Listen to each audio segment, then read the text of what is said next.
March 12, 2008, Albany, New York. One of the most powerful politicians in America walks up to a podium, his wife standing stiffly beside him, and says 3 words that end everything: "I must resign." Before this moment, Spitzer was the future of the Democratic Party.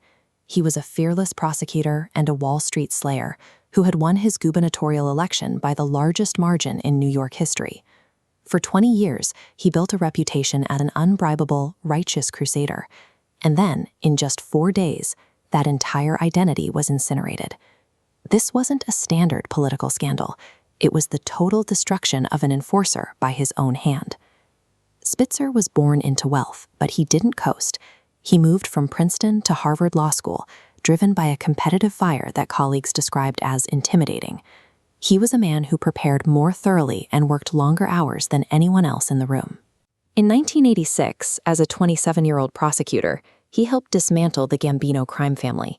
He wasn't warming up. He was already operating at full speed, taking down one of the most powerful organized crime organizations in history.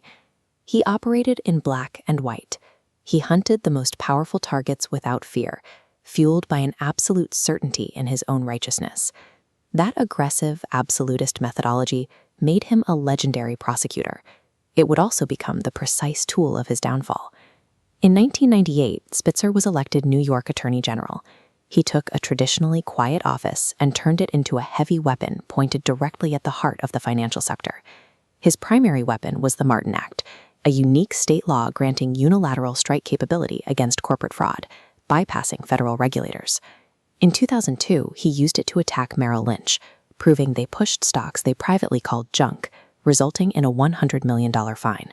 He didn't stop there. He targeted the entire mutual fund industry, insurance giants, and pharma companies, extracting settlements that eventually totaled billions of dollars for ordinary investors.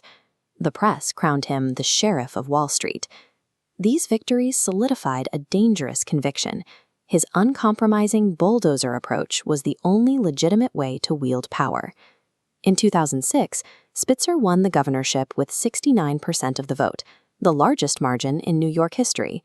On day 1, he confidently promised that everything changes. But Albany was not a courtroom.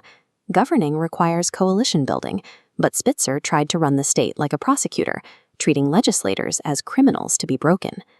He entered an openly hostile war with veteran Senate Majority Leader Joe Bruno, plunging the state government into gridlock.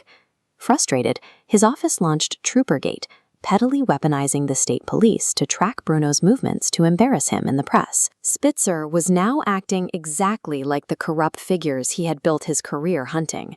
Long before a scandal broke, Spitzer was already failing as a governor. His absolutist superpower was fundamentally incompatible with democratic governance. In early 2008, federal investigators conducting a routine probe spotted suspicious wire transfers and followed the trail to a single hidden node. The destination was the Emperor's Club VIP, a high-end prostitution ring serving wealthy clients for $5,500 an hour. Federal wiretaps captured appointments for a man they called Client 9. Investigators soon realized Client 9 was Eliot Spitzer. The irony was suffocating. The man who had built his career demanding absolute accountability was spending $80,000 on these services, using aliases and structured payments to hide his tracks. The New York Times published the story on a Sunday in March.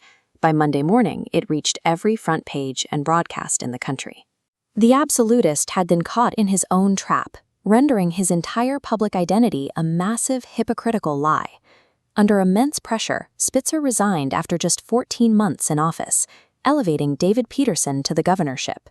But Spitzer refused to disappear. He tried a short-lived career as a CNN talk show host, attempting to stay in the public eye. In 2013, he made a shocking run for city comptroller, ironically pitching himself as a financial watchdog once again. While he initially led in the polls, proving a public appetite for second chances, subsequent scandals permanently ended his political viability. When historians weigh Eliot Spitzer's legacy, they must deal with the undeniable reality of his work. His ruthless tactics actually functioned, returning those billions of dollars to ordinary investors and forcing genuine reform on Wall Street. But he also weaponized the language of accountability against others, while secretly exempting himself entirely. In the end, he was a man exactly as complicated and full of contradictions as the corrupt systems he spent his life fighting. The exact same traits required to fearlessly attack the world's most powerful institutions are the exact traits that trick a person into believing the rules no longer apply to them.